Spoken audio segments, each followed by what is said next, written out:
Okay, here we are. Good morning. This is Simon with TRADEnPERFORM Coaching. It is Wednesday morning, 8 a.m. Uh,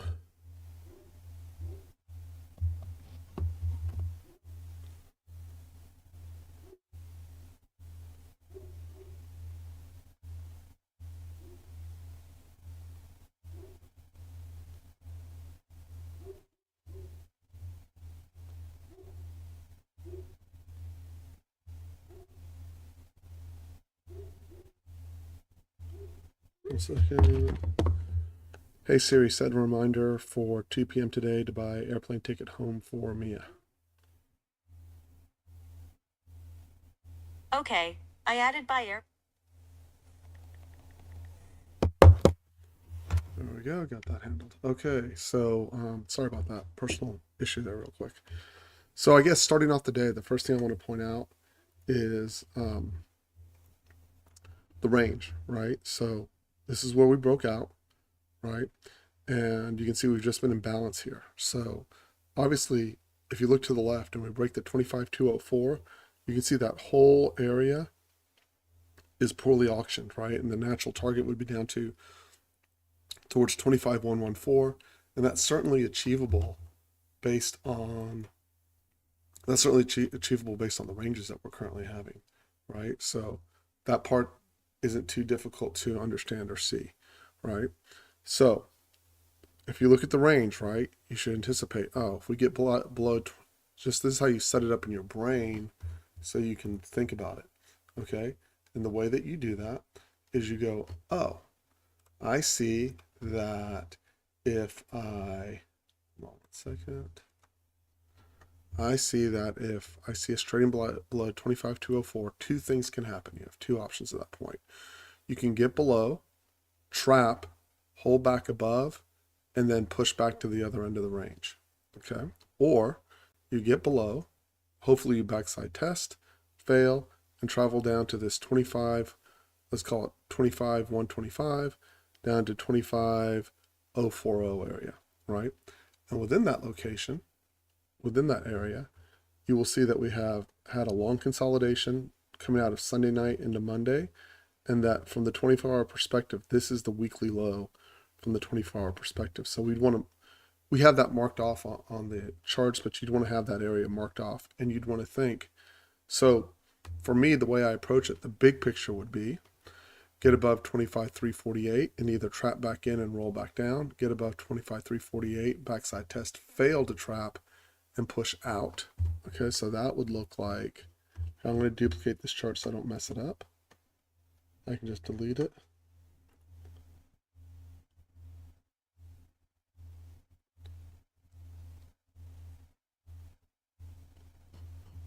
So that would look like this. Get above, establish above, hopefully we'd backside test and push out, right? Or we push out, come back in, and travel back through the range. That's one option there. Option number two, and maybe multiple versions of this option play out, right? Option two, you come down like we did this morning into support and respond, but the best one would be if we trade under 25,204. I don't want to draw it over here, see what it looks like. Underneath 25,204, trap back in, hold, all right, that's an atom type trade, and trade to the other side of the range. The next option is we trade down underneath, backside test, fail to trap, and then we travel down into support in this area and find responsive buyers out of this location, which is highly likely, right? And then lastly, we travel underneath the whole swing and maybe down into here, trap back in, backside test, and push. Now, here's what I used to hate about these types of scenarios when you do them is, well, it could be anything, right? How can I trade that, right? Well, the answer is the algos will set that up for you, right? What you have to understand is, like, if I get up here, right? So now let me show you what that would look like in the algos. Okay, so does anyone have any questions over this? What should be evident is that we can trade this whole range pretty easily. We can trade this whole range pretty easily, and we should find some support in this area in general. Okay, and we'll find some support down here and find some resistance over here. That's what should be very, very evident in your trading decisions today, in the way that you're looking at the market and the way that you're trading the market. That should all be very, very, very, very evident. Okay. Second. Okay. So if you take that, so we're done with this chart. I don't have anything else to add. So let me show you what that would look like. Okay. In previous sessions. Okay. So see, if we were trading over here, I'd go, hey, look, we can trade all the way through this range. See that? So the most difficult places to put on trades would be in here, right? Number one. Then I would go,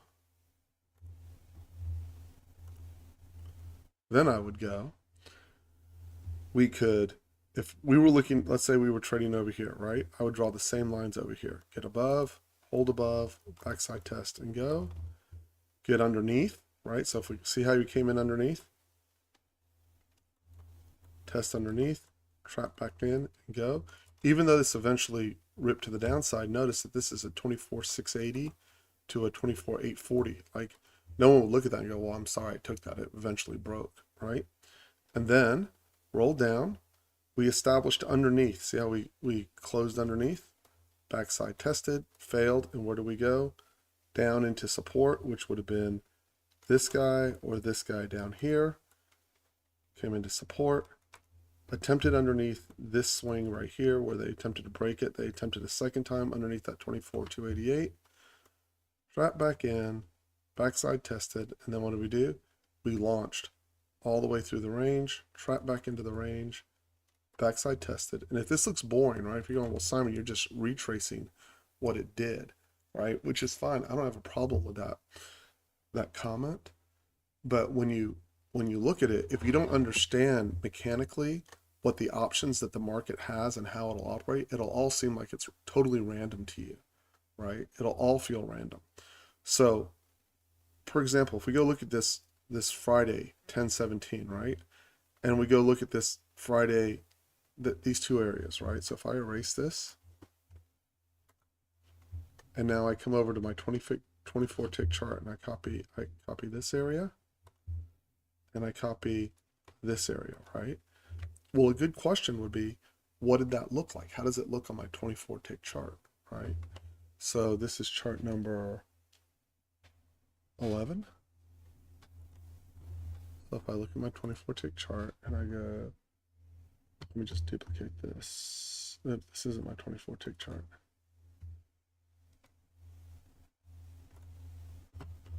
And then I go chart settings.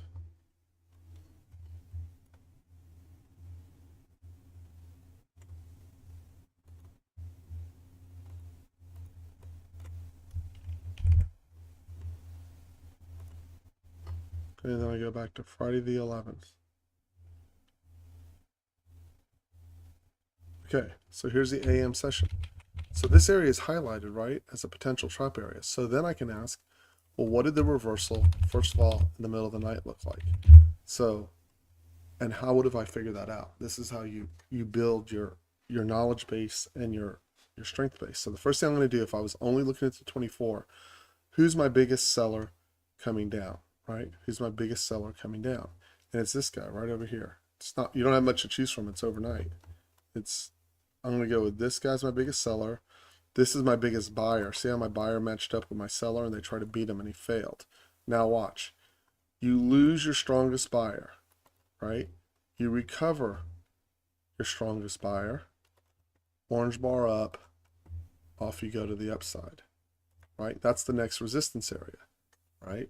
So now if you're looking at the resistance area, how did that work out? How would have I traded that? Here's 8:30 in the morning, right? So first of all, it opened up, right, inside that resistance area, and you got green bar, blue square. We all know that's a strong algo. Does it work every time? No, but it provides very, very good trades.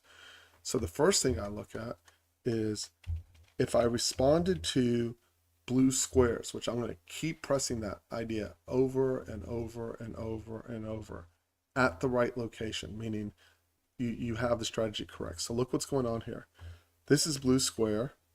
inside the cradle. That's the 100. That's the 200. This is your cradle. It's the first clue when you're trending down that we can reverse. VWAP is over here. Okay, so my first clue is my strongest buyer got lost. My strongest buyer got regained. And then I got a strong buy over that. And then we also beat this guy that tried to push down pretty hard on the sell button.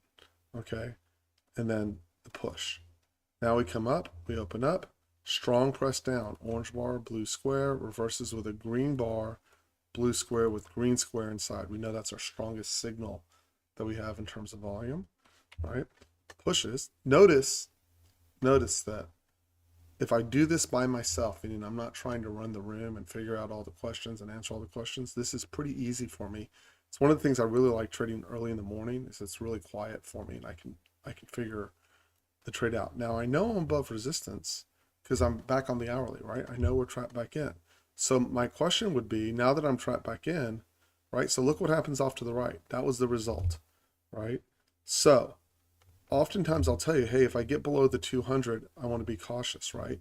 But you also have to balance that against where's the actual support and resistance area on the chart, right?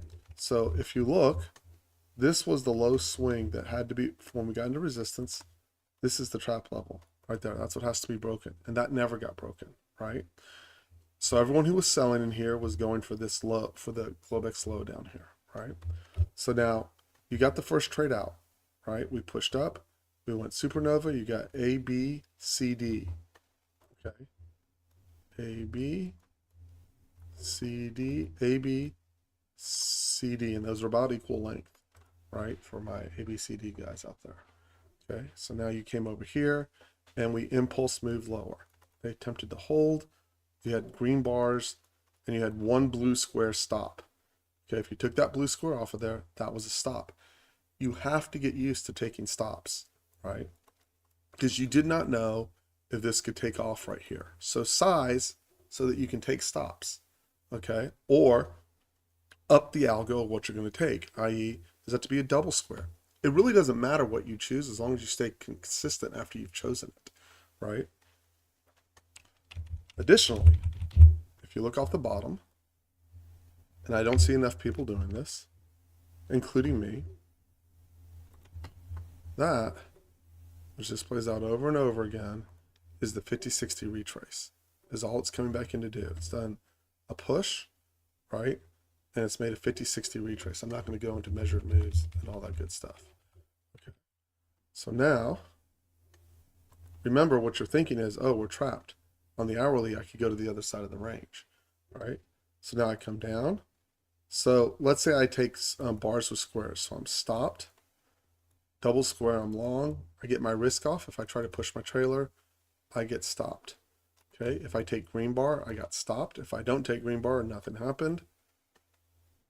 And over here, so this is your strongest seller right here. See that?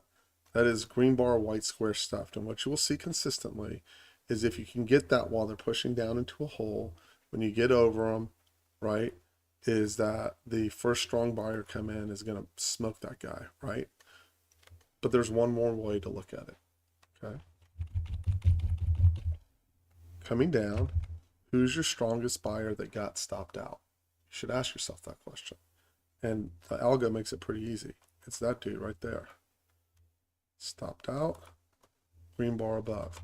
That plays out about 60% of the time, but with huge extensions, okay? You could have said the same thing over here. So here's a fair question. Simon, what if I said this is my strongest buyer stopped out? You're going to notice a small distinction. See how that was parallel? It's a straight line, right? It's basically tweezer's top. Usually the bar that beats it will be slightly higher than the buyer we stopped out. Okay, it's a small nuance, but it makes a big difference in how far that thing tends to extend, and it doesn't work every time, but it works a lot, right? Why? Because we didn't get the algo we wanted into the low, okay? And if you think about it just as in the way that I just explained it, it'll make sense, right? Now look off to the right. Now watch what happens. We've impulse moved, and we've put in a double top, okay? Now, from that double top, if you wanted to come back down here, what the first thing that you need to happen See how I can explain this when it's slow? I forget about this when I get all wrapped up in my own trading and running the RAM. You got to break that 50-60 down, right? See over here to the right? And in that 50-60 down, here's your two strongest buyers. Buyer one, you had a lot going on here. Buyer one, stronger buyer, buyer two. If I draw a line across them, algo closes above, and off we go to the races again. Why is that working here? Because we're trapped, right? We're trapped and we're trading off support and resistance, and off you go to the races for the rest of the day. So the first thing I want to communicate is just because we're below the 100 and then 200, you also have to ask, where are we on the hourly? Are we trapped or are we holding? And the other thing I want to point out is, let's say you went long, like I would have here around 5:45 in the morning, right? And I probably would have gone long. I would have used the 1 minute, but I would have gone long. Probably long at 5:45, that orange bar with the yellow dot, realistically. I mean, I'm going to risk 18 points on that trade and take it long. And I may add on the green bar up, though it would be tough for me coming into that 100. But I would take the risk here. I'd scale off here and hope that my trailer works. So the other thing I want to point out is, someone said to me this morning, the gentleman in Australia, who's a super nice guy, right? But I'm going to switch gears for just a second, okay? I went long off the 24 and the 1 minute. This morning I was posting pictures back here. Okay. Why did I go long? Not over there. This is this morning. Oh wait, that's not this morning. Here, this is this morning. Right there at 6:50. Okay. I got up late this morning. There would have been nothing for me to do at 5 o'clock anyways. Okay, so I posted the pictures in real time, right? And I said, ooh, look, we're going right into support, right? I posted that picture right here. They are just treat them as support resistance levels, Joyce. You have to draw a zone around them, basically. I haven't quite figured it out, but they're working better than the hourly is right now. It switches. Right now, those are ruling the roost. Okay, so when I look at it, this is the picture I posted. Back up here.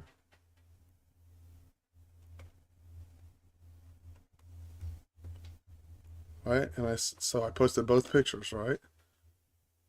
And I said, ooh, look, we're coming right into support. So I basically know somewhere between 39 and 88, right? I have all those arrows, trap here, go up here, all those things working in my head, right? I can see we're respecting the hourly PSEs, right? So then I post this. This is the hourly picture, right? And I can clearly see, hey, we're bouncing below 25,239 and we're rejecting above 25,316.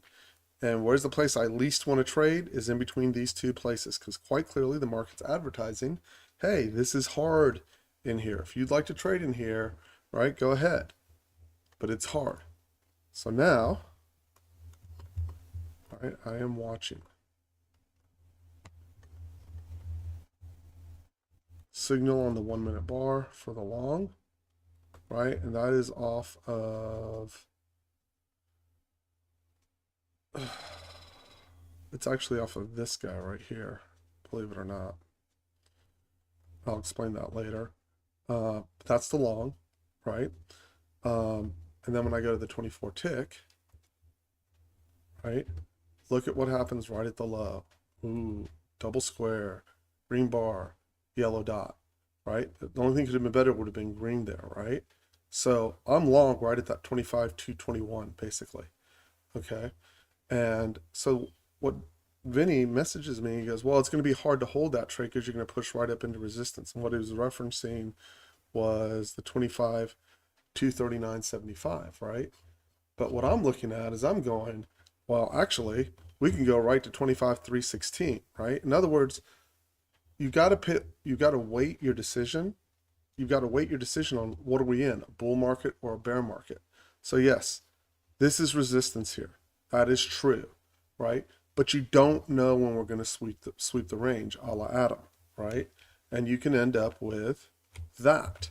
which means you end up with a 50-point trade, $1,000 a contract. And if we open drive higher on the open, you'll end up with a 100-point trade or $2,000 a contract, which is all the money anyone should need in a trade every day, right? And that whole thing's set up exactly on process. Look at it. We're into support, just like I just ran it out, right? But this is with the real-time levels. So the first thing, this is my low. Who's my strongest buyer that's been stopped out to the left? I'm looking. It's this dude. And the problem is it's pre-market, so there's not a lot out there, right? So he's my best buyer on the way down, whether I like it or not. First green bar above stops, right? So if I drew that out and I took that long, I got popped, right? But if I took it the second time, see how he's right on that red line? Now I stacked from 45. So my first ad got stopped, or if I averaged it out, I survived. There's lots of ways to do that strategy. Or if I just entered, exited the first swing, re-entered, stopped, that's only about a 10-point stop. It's a small bar, right? And then I re-enter here on my green bar blue square, and then I take it from 45 to 71. Lots of ways to cut the same dice. But the whole point is, right? The whole point of that is 25-220 was the trap, right? That we looked underneath, right? We looked underneath, we pushed back up, and we went out. If you'll take your time and think slowly, think slow, act slow, this stuff will make sense. And the natural response is someone goes, well, I want to short here. I'd be like, well, we're now above the 200, the 100, and we could go up here, or we can retest down here. I don't know, right? And I don't need to know. All I need to do is manage the risk on the trade and leave a trailer. If I get lucky, it pushes all the way up here or breaks out and goes beyond. If I get unlucky, I'm going to get my trailer stopped and still bag a profitable trade. Or I can just say I'm satisfied with what I made and it's not even 7 in the morning and I'm going to go see a movie or run my other business or do whatever it is that you have to do to make yourself have a good day, right? That's your job. Okay, so that's how that works, and it should look exactly like what I just laid out over here, right? To me, it's the same wherever I was. Oh, right there, right? That's the exact same process as far as I'm concerned, right? It worked in the same levels. We beat the same buyers. They set it up the same way, which means if you will study this, and if you will study this, you can repeat the performance, right? Because the market is repeating the performance. So all you have to know is what are my clues, and then you have to know how to manage your mentality and your risk through that and build size over time, right? Additionally, so I'm going to kill this chart now. Let's erase all this. Wait, did I duplicate that chart? This is a duplicated chart. Oh, I'm sorry. I didn't post the levels, did I? I'll do it real quick. Hold on. Okay. And the way I would handle that is, the way we're going to handle that is make zones. I would say make zones 10 points behind. Make zones 10 points behind each of these levels. This is coming off the 1 minute chart, by the way. Let me show you what that yellow zone was. I need to cover this. I'll cover this after I'm done recording on YouTube. Okay. But this white zone, that 25-245 was the breakout point. It should get retested. Normally it will be. Like, see how they closed above, they backside tested and they pushed, and that's pretty normal for that level.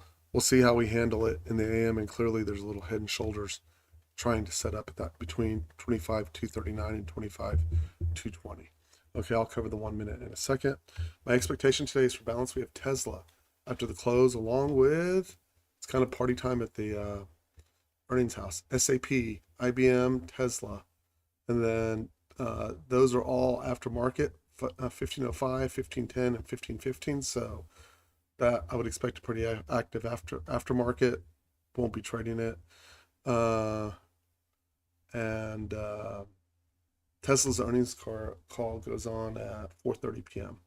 In front of the Asia Open. So that is what it is. I imagine there might be some good trading there in the last hour if everything sets up. Okay, so that's all I got to say for today, guys. I expect balance And sellers have not been very successful overall. Like if you look at the amount of up versus the amount of down, they're just having a hard time holding anything down on any news. And if they're hanging their hat on Netflix, good luck, because Netflix just means nothing. They're not part of the AI superstructure, as I'd like to call it. So until the AI thing breaks, we're going to keep bouncing. That's all there is to it. Okay, I'm going to, guys, thanks for joining us on YouTube. I hope you have a great day. Trade well and on process. So I recorded that.